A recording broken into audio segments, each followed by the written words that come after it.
Good. All right, guys, so we are starting with the last panel of the day. Thank you for sticking with us. Yeah, I'm excited for this one. So we are going to be talking about... Do you want to come closer? I mean, you guys all try to sit with that. No, yeah, I'll come sit here. Yeah. Get it real close and intimate. Yeah, man. No social distancing today. No. Don't need it. There you go. Right. All right. Oh, God, it's brighter here. Yeah, so we're going to be talking about staying true to ourselves and how authenticity can create change. I'm going to start by reading my biogs, which is always a bit that I get really out of breath for because I just forget to breathe. So starting off from the left, we've got Sasha, and you work under the pseudonym Sashinski, and your music video catalogue includes 3 consecutive Best Video nominations at the Brit Awards with over 1 billion hits on YouTube. A London-born, British-Asian film director. Amazing, yeah. That sounds awful. But What? yeah.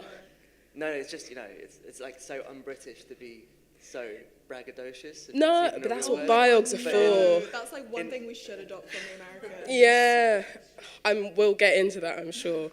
But just to read a little bit about you as well, his music video filmography features work from Izzy Bizu, Jasmine Thompson, Jonas Blue, Snake Hips, MK, Brother Leo, Sigala, and Becky Hill. I actually used to work at Columbia Records, so a lot of those names are bringing something back, bringing some memories back.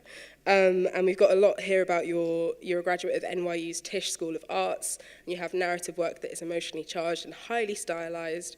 Loads of nominations. You should definitely look Sasha up after this.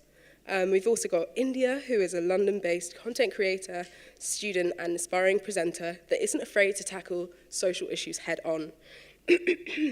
In 2022, India co-founded the Speak Up Space, an online listening and signposting space for survivors of sexual violence, harassment, and anything that correlates. Since finding a place in the UK change-making and content creation spaces, India has consulted with UN Women UK, created content for Monkey and Instagram creators, and appeared on ITV, BBC 5 Live, and Sky News.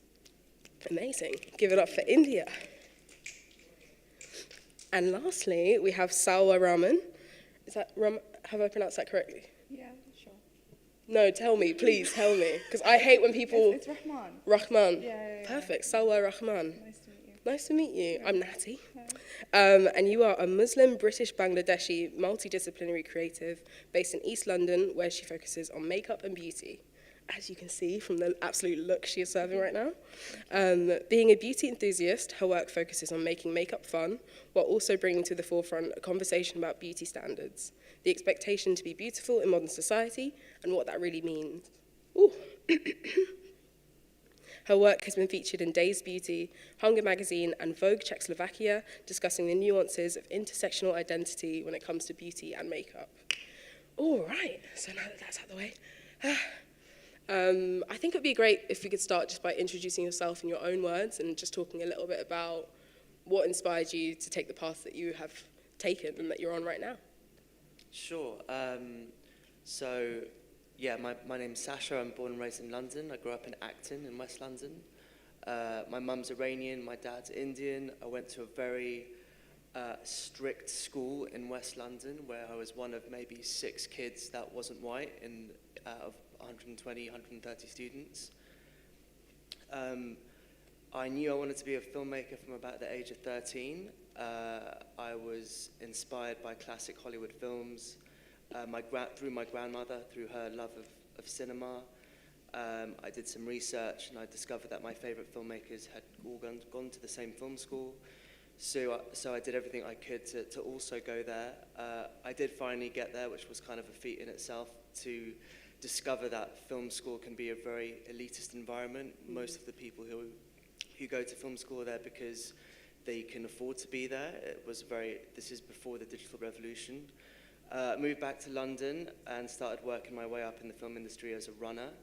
The first job I ever got, I think I got paid £14,000 or £15,000. If my parents didn't live in London, I don't think I would have been able to even fulfill a career in the film industry, which is why I think it's great that there's so many diverse and interesting people who also want to take part in the arts, because there has been a severe lack of diversity in the arts for probably, well, I guess since the history of the arts in this country. It is improving, but anyway, I worked my way up as a runner and as a director's assistant, and then I became a director and got an agent and slowly started building my way up. And I would say maybe in the last 3 years I've broken through a little bit, and that's probably a result of 10 years of hard work, and that's I hope that, that's amazing. Cool. Perfect. India? So I'm India, often known as India Ysabel. I've seen Ysabel pronounced a lot of wild ways because it's spelt with a Y at the start. And I am a content creator and activist and person that does a lot of different things. I feel like I often don't really know kind of how to like brand myself or whatever. It's just sort of I just do stuff that I'm passionate about and that I care about, and if I want to talk about it, I'm going to talk about it, and if I want to do it, I'm just going to do it and go for it in the best way that I possibly can. So similarly to you, I grew up in Bath, which is a really, really white city. Throughout primary school, I was the only person of colour in the entire school. Secondary school, I was like one of 5. But I was always kind of determined to, just do the things that I cared about, and I wasn't going to let anyone stop me do that or let the colour of my skin or my gender or whatever hold me back. So, yeah. Yeah, amazing. And Hi Salwa? guys. I'm Salwa. Nice to meet you. Similar stories. So I grew up in Tower Hamlets in Whitechapel. And predominantly if we go back to my primary school, actually it was almost a reverse diverse. It was just Bengali kids. But it was interesting because we obviously all came from really low socioeconomic backgrounds. And so our closest proximity to success was whiteness, because we got partnered with a lot of law firms and banks and stuff like that. And at the time, it was just a lot of white folk, which is fine. I met some really lovely people, and actually that encouraged me to want to become a lawyer when I was younger. Because, I could speak and I had opinions, and you just get kind of put into a box of this will fit you, So for a really long time, I wanted to be a lawyer, be a barrister, and so I kind of went into that journey, and I went to SOAS. I don't know if anyone knows SOAS. No? Come on, guys, you got to get to know, man. Yeah, there you go. So actually, no, it's actually funny the way that the story plays out. So initially I wanted to go to UCL, LSE, because again, that was my framework of success. I thought that I'd succeed if I went to a, what's it called? Russell Group? Yes, a Russell Group uni, but one of the top ones. But unfortunately, I think I missed one grade or by a couple of marks or whatever, and so I got degraded or demoted back to SOAS. And I was like, will I like this place? But actually, it's such a really wonderful university, and I think you guys are in your A-levels? No, I'm chatting crap. Arrange. Arranges? Yeah. Range, okay, cool. But when you are picking your university, definitely pick somewhere where you feel comfortable with the people there. It's nice to go to a place that has accolades and stuff like that, but if you feel you're not going to grow as a person, it can get a bit tough. But SOAS was a really nice space, and I think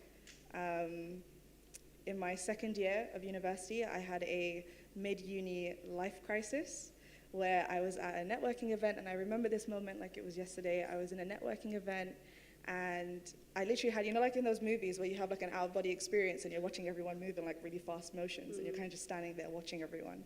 And I just realized this wasn't the space for me.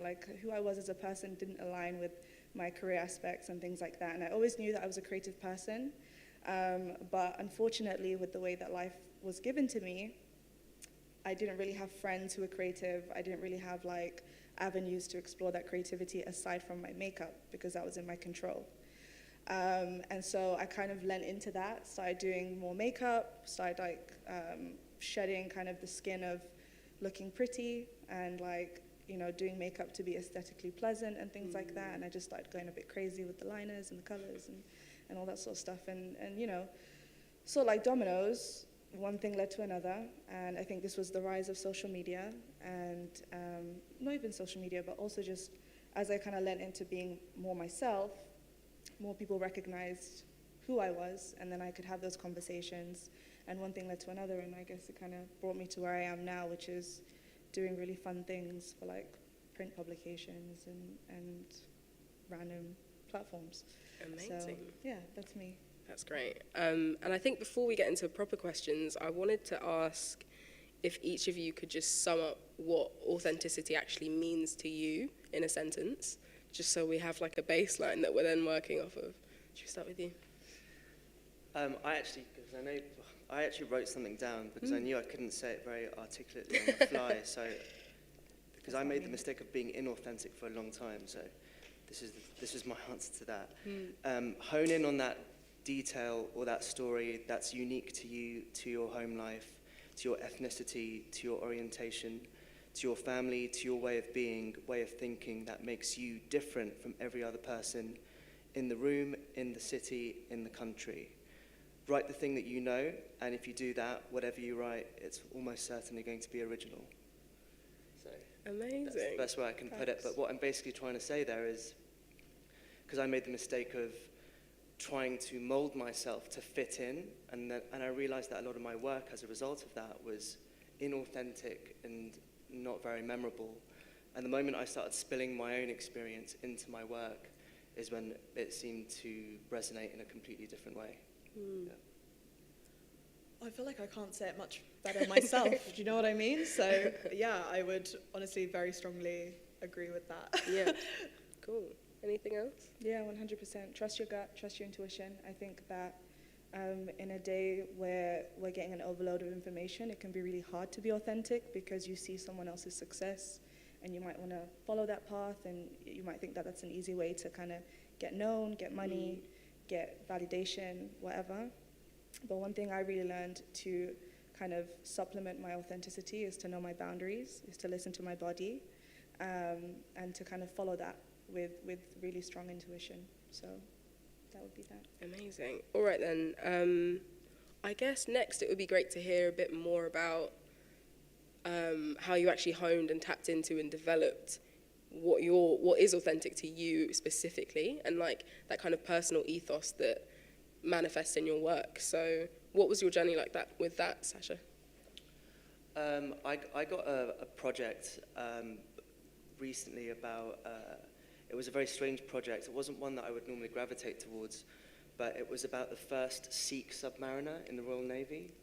And I have feelings against, the military, especially being a Middle Eastern person, but I was approached for this job, and it was about this kid who grew up Sikh in Wembley and was one of the only Sikh kids at his school. His parents emigrated from Kenya, like my dad did as well. We were born in the same year. I looked at his childhood photos. They could have been pictures of me. And I thought to myself, wow, like I've got this script. It's not normally the type of work that I kind of want to be doing, but it's the type of story that I can tell, and I'm only a handful of people who could tell it. And I realized that there was something really unique in that. And when I made it, people really responded to it. And now that's the thing that I'm like striving towards in all of my work. And I think if you're a creative person, you've got to hone in on that USP, that thing that makes you unique from everyone else. So I think that's the thing that I've kind of discovered. That's great. Nadia? I think it's definitely something that I'm almost still figuring out for myself, but I think I realized that I sort of was in this weird, unique position of always sort of being the odd one out in a lot of the scenarios that I was put in. And so I was like, okay, I'm the odd one out.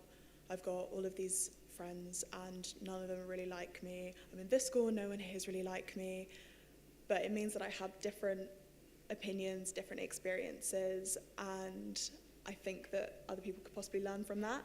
And so why wouldn't I share that with people, and why wouldn't I kind of put that out into the world if that's what I have to offer? And yeah, so kind of like that was really important to me, and that's sort of what keeps me going. And yeah, but I think this is definitely like such a journey. Like I'm literally 20 years old, so I'm like I never want to consider myself to be like complete or at the end point in where I am or what I want to do. So I think it's something that I have to think about every single day, and it's definitely things change all the time. No, I think that's great, and it can be hard to see the value in your individuality when the mass consensus is in the opposite direction. Like, you can think, oh, I'm the only one, so that must mean it's a rare opinion, it's a rare thing. But that doesn't mean, exactly. Definitely. It's not. And I grew up in Bucks, so I'm a hard relate girl. Amazing. Salwa? I think I was just having fun, man. Like, honestly, like, when I started doing whatever I was doing, I don't even know what it is right now, but, like, I was just having fun. It wasn't structured, it didn't have a goal, it didn't have like this is who I'm trying to be. I think when I was younger, maybe it was like a case of obviously being like a visible Muslim, being a woman, being Bengali, like all of those, I check the minority boxes, right? And like more often than not, you have already the stereotypes labeled on you that you're quiet, you're submissive, you're like very conservative or whatever. And it's fair enough, like if you want to own those labels, you can own them. But when I was doing, let's say the makeup, for example, I was just being dumb. I was having fun, and in that, who remembers? Anyone watch Coach Carter? Oh my gosh, yeah. Come on, man, come through. Vintage now. Vintage, but Coach Carter.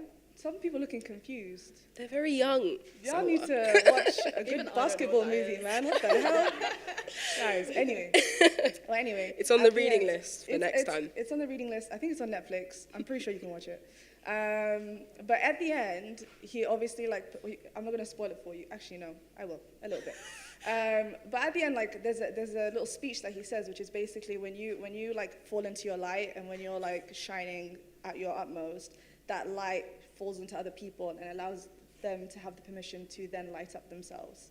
And I think that's what we've all kind of experienced and accomplished in the sense that we fell into ourselves in our authentic selves. We were having fun, we were being dumb, and in that process, we found other people that fell in the same path, and we were just like, okay, we're not alone.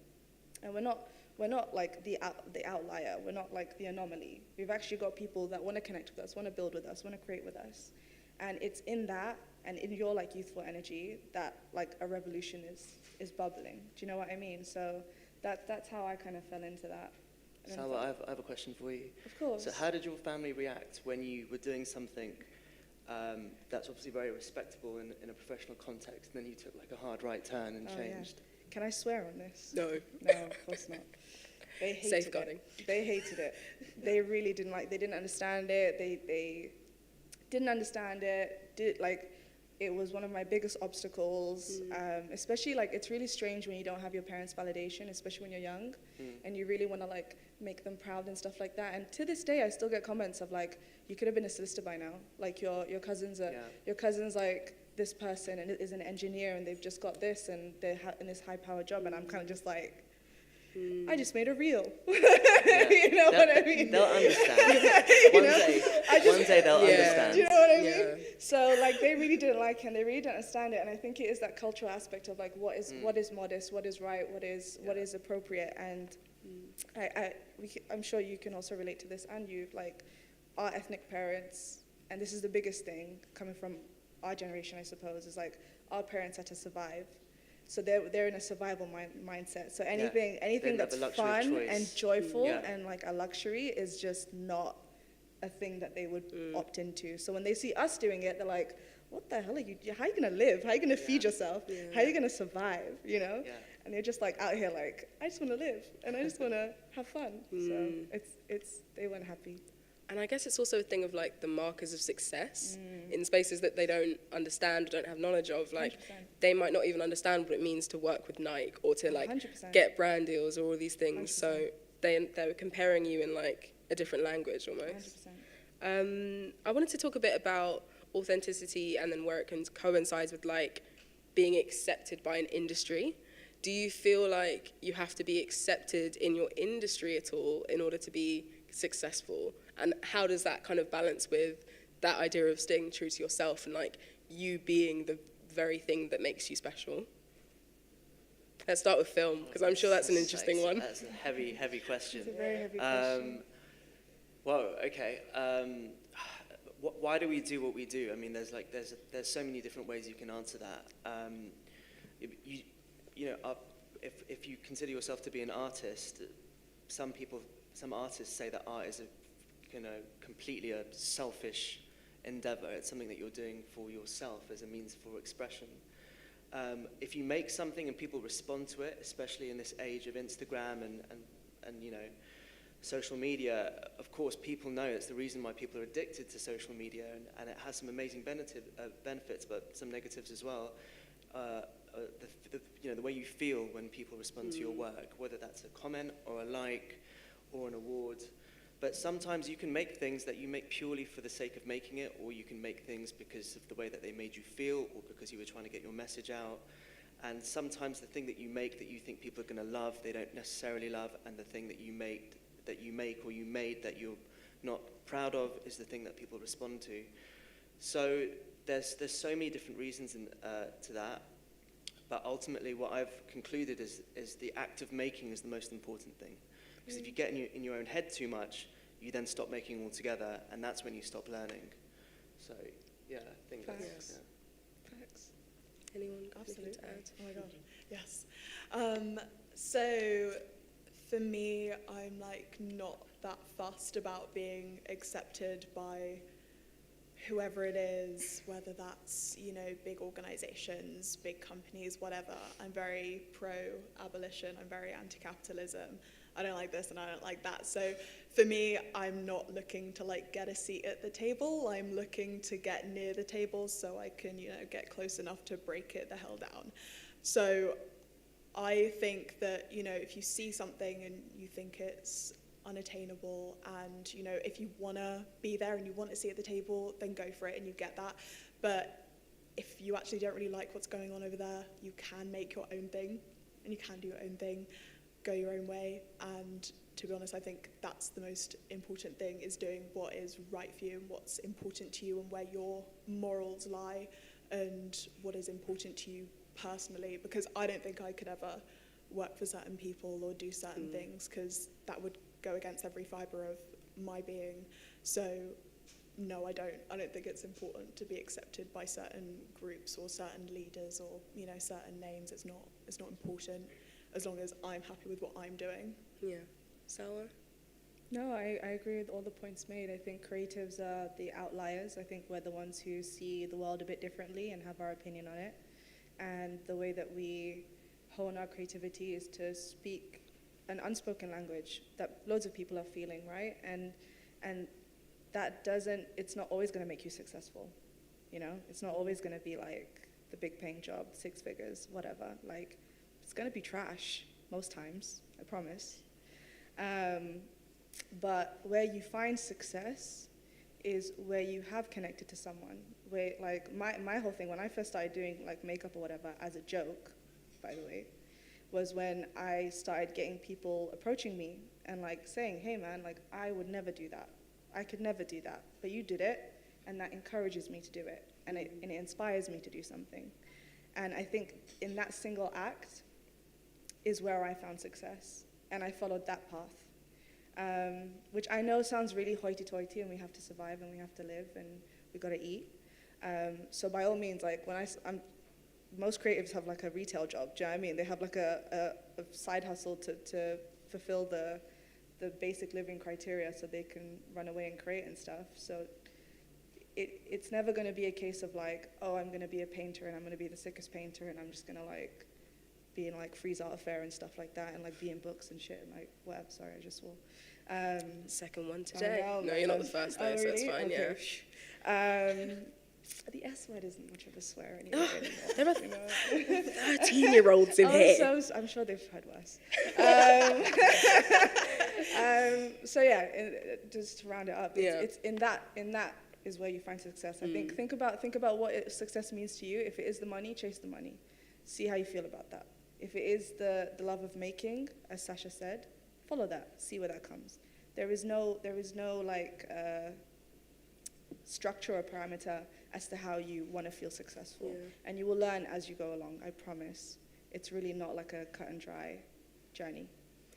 Yeah, I think it's really important that you kind of address that last bit, which is like the logistical side of kind of what you give up and what you, or how you kind of balance the two. Yeah. And I wanted to ask if you had any more practical tips on how it, like, is there a, not a midpoint, because that sounds like it suggests like compromise, but like, how do you move through an industry that you don't care about being validated by and feed yourself and thrive, and that not affect what you create as well? Because it's like, if you have to work all the time and you're this and that. I work retail. Yeah. I work retail. I'm 26. I've been creating. I work retail still, 16 hours. And that's my base income to make sure that I pay rent and to make sure that I can feed myself. And everything else that comes from creativity is a bonus for me. And I again, this is the compromise, right? Because I thought I'd be in a completely different place at this age.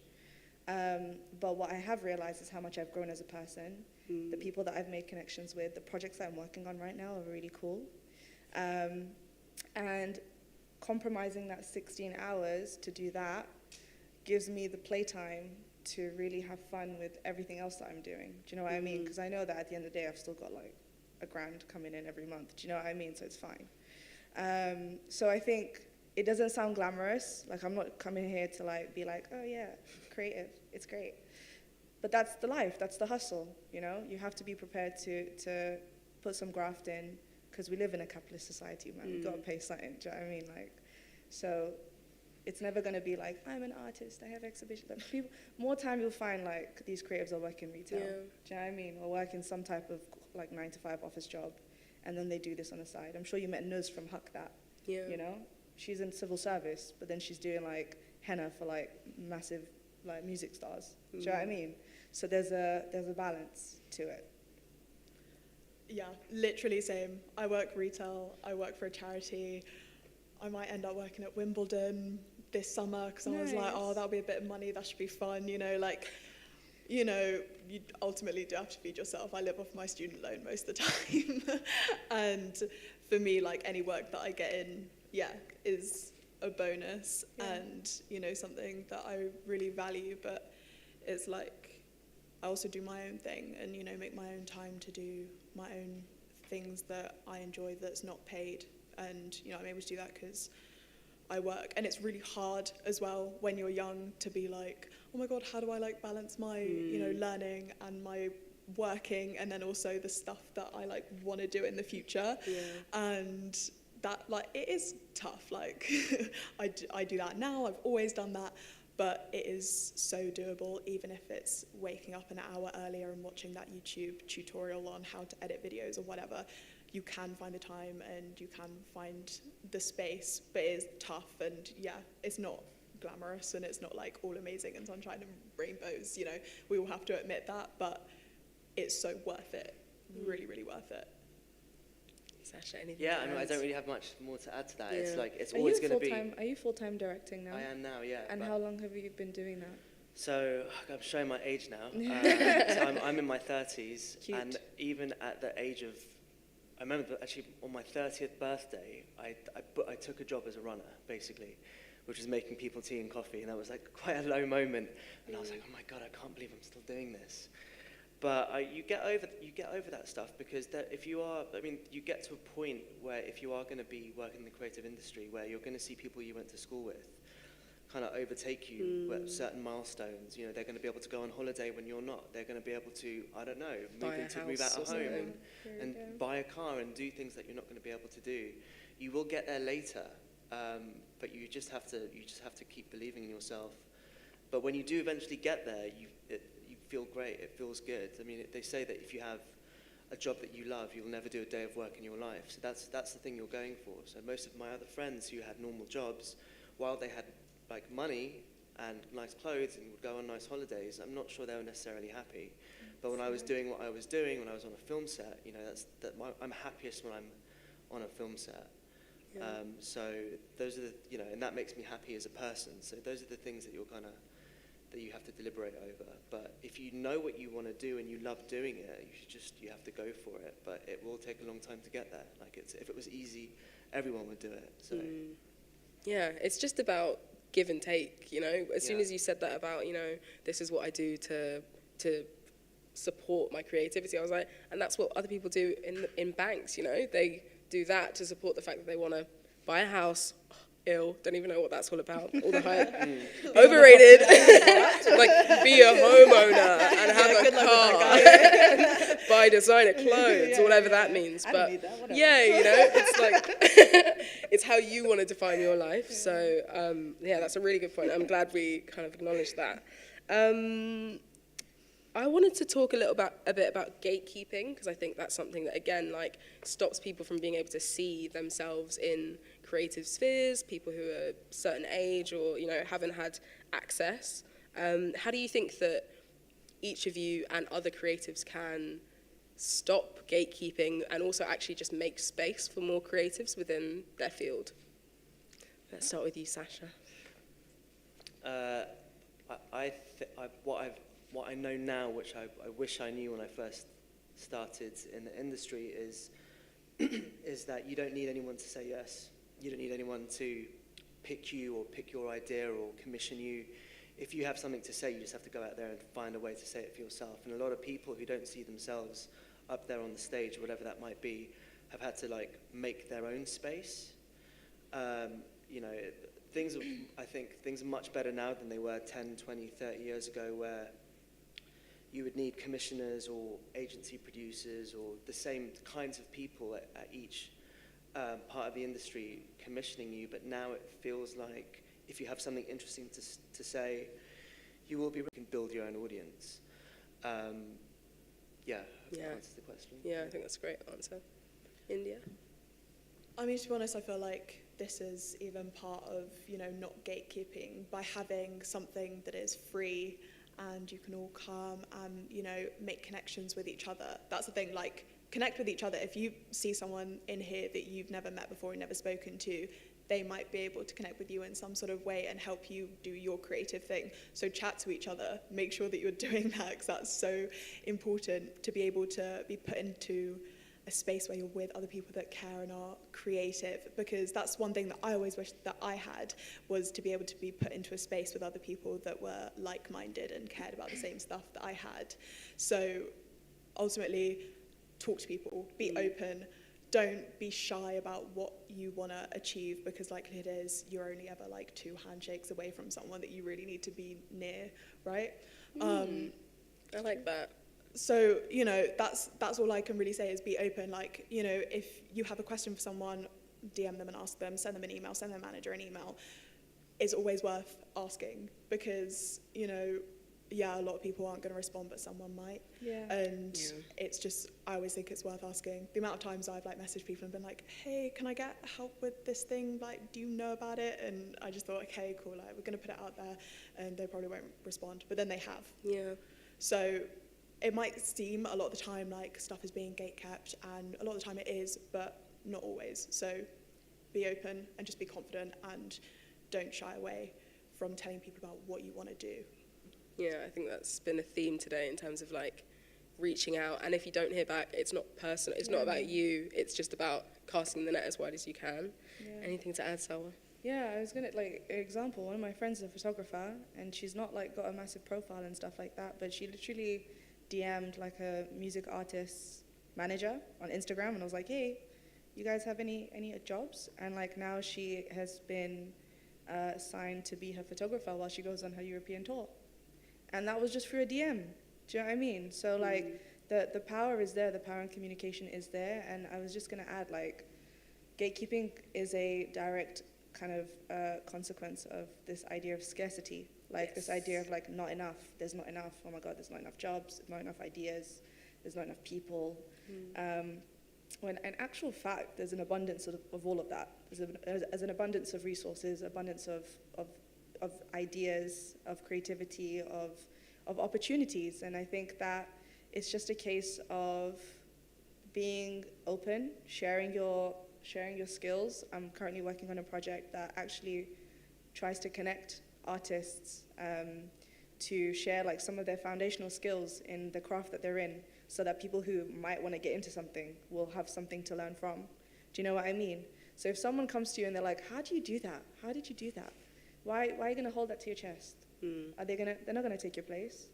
You know, you can share the idea. You can help someone else grow, because that's how we all come up, right? We all gotta eat, you know? Yeah. So I think that would be my whole thing about gatekeeping. We can dismantle it, really. Yeah, and it links back to what we've been saying about if you're offering something that's completely unique and authentic to you, then someone else succeeding isn't a threat. It's not. You know, it's not gonna eat into what you've got. I'm not gonna be. I could ask Sasha for give away your gold. Do you know what I mean? Yeah. Do you know what I mean? I'm not gonna be Sasha, but I can learn how to shoot a camera. Yeah. Do you know what I mean? So he can try makeup if you want. Yeah. He's not gonna be me. Does everyone in the audience know what they want to do? Do they? Yeah, actually. In terms of. Yeah. Should we just go to questions now? I have some more, but I think we should have more of a chat because we Yeah, didn't that's do Q&A last time. Anyone got any questions? What was that? Yeah, well, I just wanted to know, because I know the ages range here from Yeah. 15 to 24, is that right? Or 13, someone said. I couldn't say that's right. So, hands up if you know what you want to do. You know what you want to do. Big That's numbers. a lot. That is. Okay, I'm so- like surprised. I was there with you. So like you, for instance, what do you want to do? You, yeah. What's your name? Well, right now I rap, I do social media, so I'm doing some of the things I want to do. So Nice. actually living off of it. Yeah. Great. That's Same. a massive bonus. Okay. Yeah, amazing. And yourself? What do you- I'm Ash. Hi, Ash. I want to do what you do. I want to do. You want to be a director? Okay, cool. Beautiful. Anybody else? Just shout them out, by the way. Yeah, bro. Beautiful. Singer. Yes. Amazing. Anybody else? Poet. Oh my Poet? God, I'm getting Actor? chills. Journalist. I can see the book and the pen. Journalist. I see it. Already Scrapping. taking the Already notes. getting there. On the ground. Halfway there, honestly. That's about Anybody half else? the work. Photographer. Beautiful. Great. Come on now. Oh, yeah. Had to come in with exec. Okay. Executive producer. Love that. Amazing. Like these are big. Like you might find that these are big titles. They're really not. They're really achievable. Like you literally just need to. Do you know what I mean? Yeah. I feel like that's one of the biggest things in terms of like the creative industries, because you don't know, it's like you don't know what it really is until you're doing it. So you feel like it's this completely unachievable goal. And I think even I can only speak as a writer, or like I've directed a couple of things, like nothing on the scale of Sasha, but like you suddenly get there and you're like, oh, this is just like the same as like talking to people and telling them what you think and like sending some emails. Most things can be reduced to like very basic things that we all know how to do, but it's like you feel like you can't get there. Does anyone have any questions related to their jobs that they want to do, they want to ask You about? can ask anything, by the way. Yeah, We'll literally give you don't the be raw scared. truth. I promise. I won't hold back. Ash has a question. Yeah, no, just something I'm curious about, really. What are kind of, if an agent or a company reaches out to you, what are kind of your red flags and what are your green flags? So true.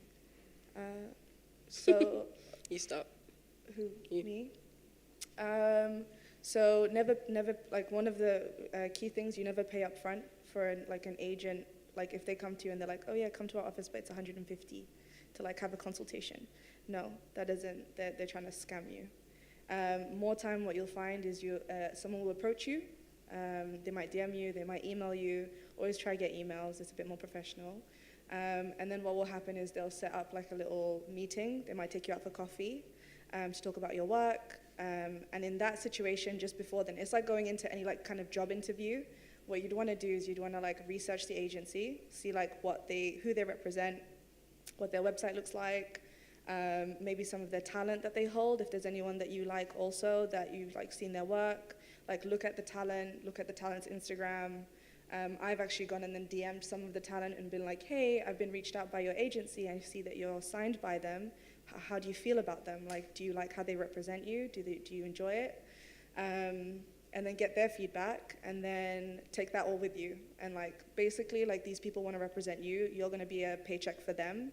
So you have to come in with that vim. Do you know what I mean? Of like, cool, what can you offer me then? Do you know what I mean? And if you like the people, so I can give you an example. I went to an agency meeting the other day, but like it was being represented by two like white girls who I didn't feel like represented me, as in like I don't think they could communicate who I was and who I am effectively, and so I just passed on that. But so yeah, so you want to go with people who you know will represent you, because these people will be representing you for jobs and putting you forward for things and talking about you and things like that. So you want to be with people who like rep you the best. And just a normal flat rate fee is like 20%, by the way. So Yeah, so 20% is the bare minimum. If they're trying to take more, that's a no-go. That's a no-go. If they're trying to take less, maybe check it out. That's more money for you. Send them to us. Yeah. but 20 is the flat. You might think that that's a bit too much, but 20 is the flat. So if they say we'll take 20%, that's usually the rate. And yeah, and that's it really. And then you usually like, sorry, am I talking? No, go for it. Okay. Go. this is valuable. Just because I've been through this. So and then what will happen is you can then contract. This might be too granular. I don't know. Tell me if it's not. Okay, but basically, you can then in your contract phase, if you've chosen them, you can be like, okay, I want like a 6-month probationary period. Like I want to see how you rep me. I want to see how many jobs you can get me. I want to see like what you can actually do for me, and then say like, oh, in this contract, I want to do like a 6-month trial period. If it's not going well, I want to get out. Do you know what I mean? I'd say this is also valuable for music and managers. Music it's and the same 20% yeah, as well. Same situation. And photography as well. Same situation. So again, I'm sure my lovely panelists will add in their fields. But yeah, it's a lot of negotiation. Don't be scared by it. And always, if you do feel unsure, just get a second opinion from maybe a friend or maybe a mentor or someone who might know a bit better. And like like India said, like there are so many people who are like so helpful. Imagine you just DM like, someone, another director, Sasha. If you message Sasha, was just like, hey, really random, is this okay? I'm sure Sasha's not gonna be like, of course. get lost. I'm too cool, He'll be like, oh yeah, this is fair or not, So don't be scared to also just get some validation for the decision. Yeah. Any other red flags? Make sure you read your contracts properly and also get a second pair of eyes over Yeah. all of them. What else was I going to say? Depending on kind of like what the situation is, something I've learned about recently is usage. So if you create something for someone and, they, in the contract, they basically said like, yeah, we want to use it for, it'll be like 6 months to a year or something. That's really valuable because they own that and they can do whatever they want with that across whatever platforms they've said. Charge for that. Make sure you always charge for that, because that's something that I didn't know that I could charge for, but it's actually, you could be completely different in 6 months' time, but they've still got access to your content and still using it, and you're like, oh, I don't really want to be associated with that brand anymore. Obviously, if you're going to work with someone, think before you do it, make sure that's something that like aligns with either your morals or your vision or whatever, but that's really super important. But I would say main thing is read your contracts thoroughly every time. Any other Yeah, red flags? exactly. Just to, as Salwa was saying, the people that you work with, they become your family. So you have to vibe with them. They have to understand you and get you, and it needs to be organic. It can't be forced. But also getting an agent or getting representation or you want to be an artist, getting signed to a record label, like that's not necessarily always the best thing that you can do. A lot of people seem to think when you're young, and I made this mistake as well, is that that's like the holy grail, but it doesn't necessarily work like that. You've got an artist like Ray, for instance, who signed to Polydor, and after 3 or 4 years they wouldn't release her album, and then she broke away from her deal, so she hasn't actually put out an album even though she's been with a major label for 3 or 4 years. So if you're out there doing your own stuff, making your own work, your representation or your agent or whatever it is, they have to lift you up, they have to make you stronger and better, and if they're not going to do that, you don't necessarily need them. So bear that in mind as well.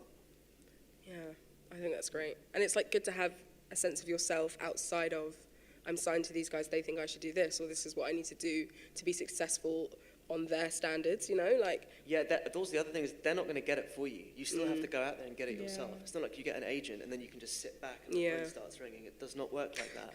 You have to work twice as hard. You have to hustle. You have to get ahead of the other people your agent represents. So you still have to do all the things that you're already doing. Yeah. There's a question at the back. Oh, yeah. How to start? Oh my content God, creating. man, just start. Yeah. Like literally, it's a free platform. Literally, start posting your stuff. Like I say it now. Like everyone's basically a micro influencer. There is no such thing as like an influencer now. Like purely, everyone's a micro influencer. Platforms like TikTok, platforms like Instagram, Pinterest, are really good platforms for you to get started. I think maybe you can I'm gonna start swearing again. You can basically like if you feel like you have something, like you have a content idea or like a something, you just start posting it. And if something picks up, gets traction, maybe that's something that you want to follow. You want to create more around that. But if it's not working, you post other stuff. Post like daily outfits, daily whatever, cooking, whatever. There will be someone that sees you and they're gonna be like, oh, that's actually really sweet. Like, you know. And that's how you kind of will get yourself out there. It's really not that complicated. You really just have to like make it, click post. Do it. It's an arduous journey, but you just then post it, get it out. Don't think about it anymore. You know? Yeah, that's it really. I mean, I don't know if you're more of a content creator. I don't know.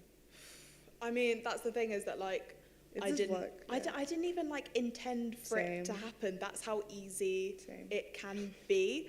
And like I know that sounds so ridiculous, but trust me, like. But that's how it is. But that's literally how it is, and you know you can literally gain a really small audience. Like at one point, I just had like 2,000 followers, and I was like, oh, this is like amazing because like people are listening to me, and like you know obviously the grand scheme of things, 2,000 people is not a lot, but actually those 2,000 people start to tell their friends. They'll start to share your stuff. And then suddenly you end up with loads of followers and loads of engagement and you've got this person and that person. So it's like, don't feel like, oh, I'm like really small and I don't have this and I don't have that, because ultimately social media is there to be shared and you can gain a really organic following. Doesn't have to be polished content, by the way. Exactly. Well. Doesn't have to be like, has to have an intro, outro, music, title scene. Elsa Majimbo, for example, you know, who went viral in the pandemic, just literally making videos in her bed. The poetry. But her as well. Oh my God. But Elsa's she's the Kenyan one who's like, I'll send it to you afterwards. Please send but it. she's hilarious. She's been on like the cover of like different Vogues, basically just from her bedroom, literally no makeup, hair not done, just ranting into a camera. Yeah. And she's got millions of followers now based off of just being a hilarious person, you know? Yeah, love that. Yeah, literally, just be confident about your thing and just put it out there. Do for it. people. I feel like Trust doing me. it is the most important thing. Yeah. I remember when I was saying I wanted to be a writer when I was at uni, and I was like, yeah, I think I want to be a writer. And they were like, well, you haven't written anything. And I was like, I'm 16. And like, it's like, they were just like harassing me for like 2 years. They're like, start a blog. You keep saying you want to be a writer. You've never written anything. How do you even know? Yeah. And that, I think, is the most crucial part of starting any creative career. It's like, you don't even know if you're going to like it until you do it. Yeah. So you might as well start doing it, because otherwise no one's going to know about it, and you're never going to get any better at it if you haven't actually tried. Yeah, 100%. So, answers in the question. Yeah. How do you do it? Do it. Literally, I was like, I want to be a writer. They're like, you're lying. You're literally lying. 'Cause if you really did, you would have written anything other than homework, you know? And literally after that, it was like one blog post, took that to one magazine, which was Gaudem, and then off of that one time I wrote, I became a writer, and it was literally that simple. And I think it's the same for content. It's like, you have to have something to show, and you have to show initiative before the opportunities come, in a way, because it's like, otherwise how do we know it's actually, how do you know that it's what you really want to do until you've actually done it on your own back? Right. Yeah, absolutely. So I want to talk about activism in terms of content. So I don't have like a massive following or anything, but I do have friends and family and like other people that don't share similar values that I do. So should I care about posting content without, because I don't want to push like an agenda down people's throat, but then I don't want to also hold back because of what other people think, or you know, it's my page or what I want to do. So yeah, I can leave like. What I have to say on that, because I've had a really similar experience, you know, and when I started posting my opinions online, I lost a lot of friends, and I'm going to be straight up about that. I have a lot less friends now than when I did when I started. but that's okay, because ultimately, did I need them? No. Because I want my friends to be people that, you know, have the same values as me and care about people the same way that I care about others. So don't be afraid. And I think it's so scary. It's really scary to do, and it's like the most intimidating thing in the world, especially family. That's really hard. So I completely empathize, but if that's what you want to do, you can go for it. And ultimately, if people don't like what they're seeing from you on social media, they can just unfollow you. That, you know, that don't see it as you're shoving an agenda down anyone's throat, because it's not like you've gone up to them and you've found them and you've grabbed them. They're following you. They don't like it, they can unfollow. They don't have to see that, they can mute you, do whatever. That's down to them. That they're seeing that, that's down to them. So don't feel like it's your fault or whatever. The fact that you've got something that you really care about, if you're passionate about that, go for it and just post it. And you are going to end up having people come to you and say stuff, and people will cross your boundaries. So be ready for that, but that's not a reason to not do it. Sasha, did you have something you wanted to add? I mean, yeah. No, India said it really eloquently. I was just going to say that it's okay to disagree with people. You know, it's okay to have differing opinions. I've got so many differing opinions from people in my own family. So I've had so many debates that have descended into arguments. So it's okay. Like, not everyone who follows you has to agree with you. That's the whole point of dialogue and debate. Yeah. Interesting. Okay, I think we're almost out of time, but has anyone got any final questions for, I guess, go ahead.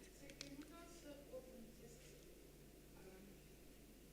obviously we're all from different backgrounds, and some people expect you to do certain things and be a certain way, create certain types of work.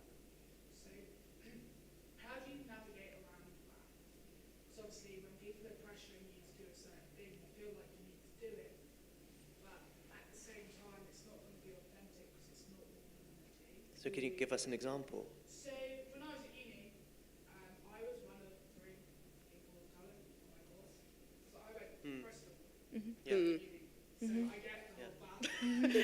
Actually. And yeah, so I was one of 3 people of colour on my course, and my tutors always tried to push race-based projects on me.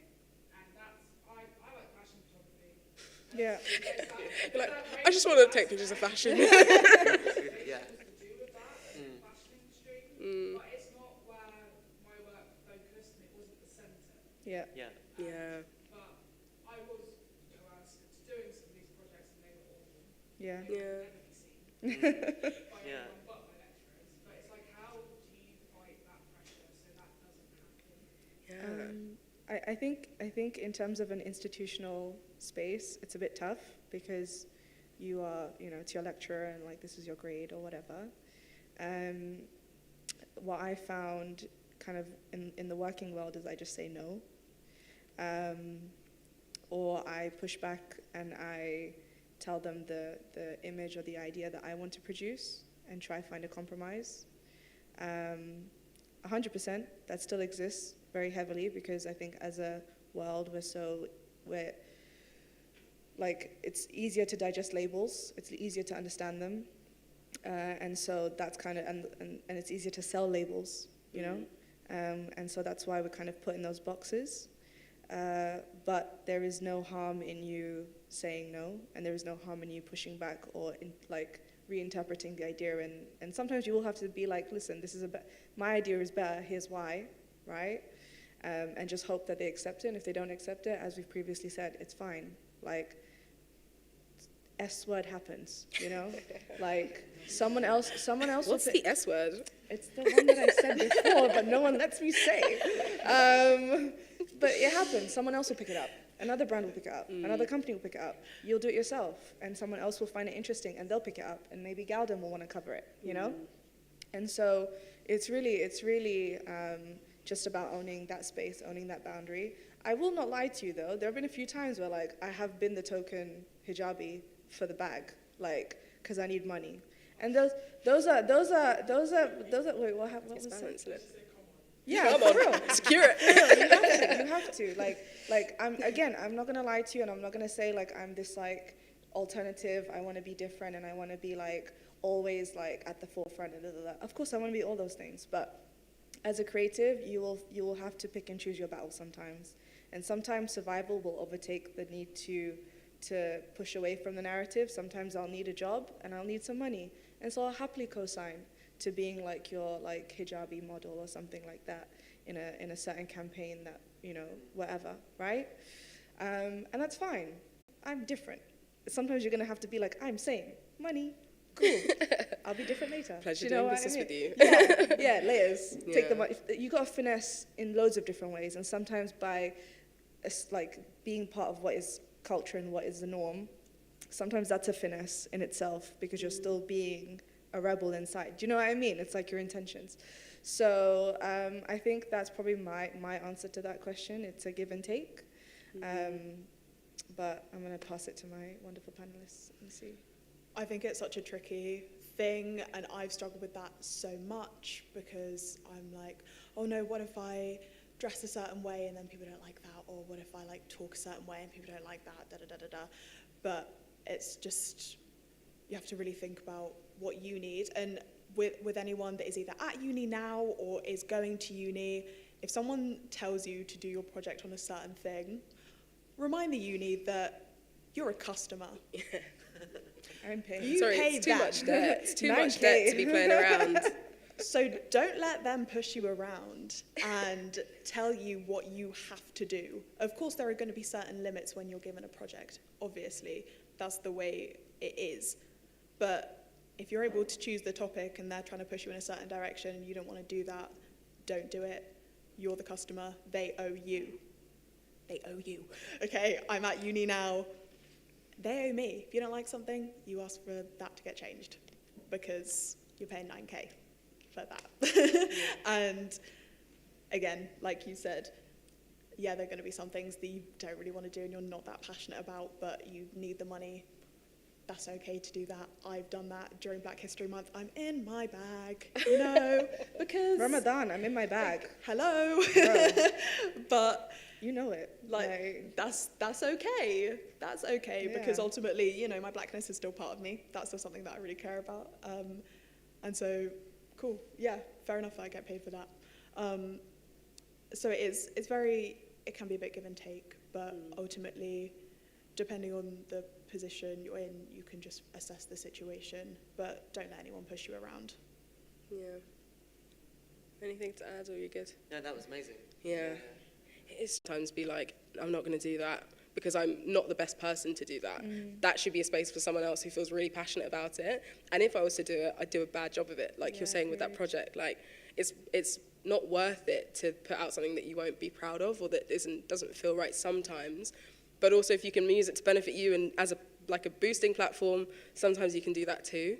But it's really... And sorry, but that's another way that you can also stop gatekeeping. Like if a project is if a project's given to you and you can't do it, don't take the project and be like, I'm gonna do like a half-assed job at this just because I need some money, and you know that someone else can do a better job. Recommend your friends. Recommend somebody who you know will do it better than you. Because at the end of the day, that is always going to come back to you. Yeah. That friend is going to know that you put them forward for it, and they, you know, that you'll be in their head for something that comes up for them. So that's another way that you can also eliminate or at least reduce gatekeeping. Is bring your friends in, man. Like, do you know what I mean? And also don't think that because you don't fit into their definition that you're failing Yeah. or you're wrong, because it's like, whatever you do go on to create, you're creating even more space for people like you who aren't like that definition to exist in the same space and be like a part of the vast spectrum of what it is to be a black photographer. So, yeah, I feel you on that one. Anyway, I think we were out of time. Yeah, man. Thank you so much, guys, and thank you for being